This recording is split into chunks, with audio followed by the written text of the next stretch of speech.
ఈ యాసంగి సీజన్ లో ఆయకట్టుకు చివరి తడిగా కాలువల ద్వారా నీటి విడుదల కొనసాగుతుండటంతో శ్రీరామ్ సాగర్ ప్రాజెక్ట్ నీటి మట్టం వేగంగా తగ్గుతుంది. 3 రోజుల కాలువల ద్వారా నీటి విడుదల చేస్తున్నారు. రోజుకు 0.4 టీఎంసీల చొప్పున ఇదివరకే 1.2 టీఎంసీల నీరు ఖాళీ అయింది.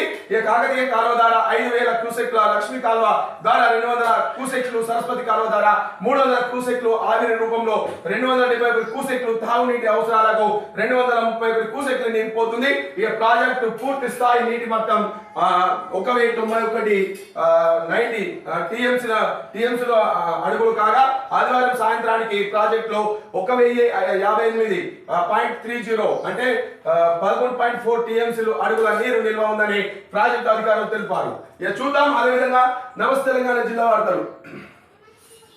ఇక 6 గ్యారెంటీలతో వంచిన కాంగ్రెస్ ఇప్పటి వరకు ఏ ఒక్క హామీ అమలు చేయలేదు. రాష్ట్రంలో మొదలైన కరెంటు కష్టాలు. లోక్సభ బీఆర్ఎస్ అభ్యర్థి బాజిరెడ్డి గోవర్ధన్ జక్రంపల్లిలో ఎన్నికల సన్నాహ సమావేశంలో మాట్లాడుతున్న బీఆర్ఎస్ ఎంపీ అభ్యర్థి బాజిరెడ్డి గోవర్ధన్. ఇక చూద్దాం ఒకసారి. 6 గ్యారెంటీల పేరుతో కాంగ్రెస్ పార్టీ ప్రజలను మోసం చేసిందని నిజామాబాద్ లోక్సభ బీఆర్ఎస్ అభ్యర్థి బాజిరెడ్డి గోవర్ధన్ అన్నారు.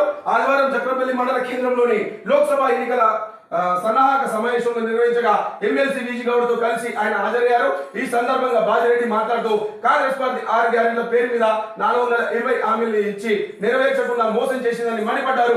పేదలకు కళ్యాణ లక్ష్మి కింద 1,00,000తో పాటు తులం బంగారం ఇప్పబడకు ఇప్పటి వరకు ఎందరికి ఇచ్చారో చెప్పాలని ప్రశ్నించారు. నిరుద్యోగ వృత్తి, మహిళలకు పెన్షన్, రైతులకు రుణమాఫీలపై కాంగ్రెస్ ప్రభుత్వం నుంచి స్పందన కరువైందన్నారు. బీఆర్ఎస్ ప్రభుత్వ హయాంలో రాష్ట్రంలో ఒక్కసారి కూడా కరెంట్ పోలేదని, కాంగ్రెస్ ప్రభుత్వం వచ్చినప్పటి నుంచి గ్రామాలలో తరచు కరెంట్ పోతుందని రైతులు తన దృష్టికి తీసుకొచ్చినట్లు బాజిరెడ్డి తెలిపారు. కాంగ్రెస్ ఎన్ని రోజులు పరిపాలిస్తుందో ఆ పార్టీ నాయకులకు తెలియదన్నారు. బీఆర్ఎస్ కార్యకర్తలు అధైర్యపడొద్దని, పార్టీ కోసం పనిచేసిన వారికి గుర్తింపు ఉంటుందని అన్నారు. పార్టీ నుంచి వెళ్లిన వారు గురించి ఆలోచించకుండా గెలుపు కోసం ప్రతి ఒక్కరు కృషి చేయాలని కోరారు. 10 బీఆర్ఎస్ ప్రభుత్వం చేసిన అభివృద్ధి పనులను ప్రజల్లోకి తీసుకెళ్లాలని సూచించారు. బీఆర్ఎస్ ప్రభుత్వం రైతులకు 24 గంటల కరెంట్ ఇచ్చిన హామీలను నెరవేర్చిందన్నారు. తనకు మండలం నుంచి అత్యధిక మెజార్టీ ఓట్లు రావాలని ఆకాంక్షించారు. ఈ బీఆర్ఎస్ ప్రభుత్వం చేసిన అభివృద్ధి పనులు తన గెలుపుకు పునాదులు అవుతాయని తెలిపారు. తనను ఆశీర్వదిస్తే ఢిల్లీలో తెలంగాణపై మాట్లాడే అవకాశం ఉంటుందని, ఈ విషయాన్ని ప్రజలు గమనించాలని సూచించారు. మాజీ ఎమ్మెల్సీ విజి గౌడ్ మాట్లాడుతూ కార్యకర్తలు అధైర్యపడకుండా బీఆర్ఎస్ ప్రభుత్వం చేసిన అభివృద్ధి సంక్షేమ పథకాలని ప్రజల్లోకి తీసుకెళ్తే తప్పక విజయం సాధిస్తామన్నారు. సమావేశంలో ఎంపీపీ కుంచాల విమలరాజు, నాయకులు, కార్యకర్తలు పాల్గొన్నారు. ఇక ప్రభుత్వ కేంద్రాల్లోనే ధాన్యం విక్రయించాలి. Rural MLA Bhupathi Reddy. చూద్దాం ఒకసారి ఒకటి. ఇక కానరాని టెంట్లో చెట్ల కిందనే రైతులు, ఎంత ఘోరమైన పరిస్థితి చూద్దాం ఒకసారి. ఈ కానరాని టెంట్లు చెట్ల కిందనే రైతులు. ఇది ఎక్కడంటే నిజామాబాద్ జిల్లా నడిపేట మండలంలోని జన్నపల్లి గ్రామంలో ధాన్యం కొనుగోలు కేంద్రం ఏర్పాటు చేశారు.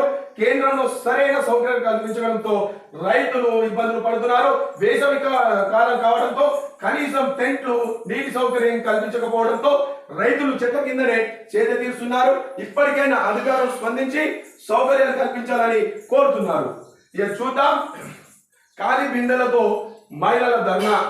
ఈ బీబీపేట మండలం యాడారం గ్రామానికి చెందిన మహిళలు తాగునీటి కోసం రోడ్డెక్కారు. నీటి సమస్యను వెంటనే పరిష్కరించాలని కోరుతూ గ్రామంలోని బస్ స్టాప్ వద్ద ఆదివారం మహిళలు ఖాళీ బిందెలతో ధర్నా నిర్వహించారు. ఈ సందర్భంగా మాట్లాడుతూ గ్రామంలోని 6వ వార్డులో నీటి సమస్య ఉన్న సంబంధిత అధికారులు పట్టించుకోవడం లేదని ఆగ్రహం వ్యక్తం చేశారు. త్రాగునీటి సమస్యను పరిష్కరించకపోతే పెద్ద ఎత్తున ఆందోళన చేస్తామని హెచ్చరించారు. కార్యక్రమంలో మహిళలు, గ్రామస్తులు పాల్గొన్నారు.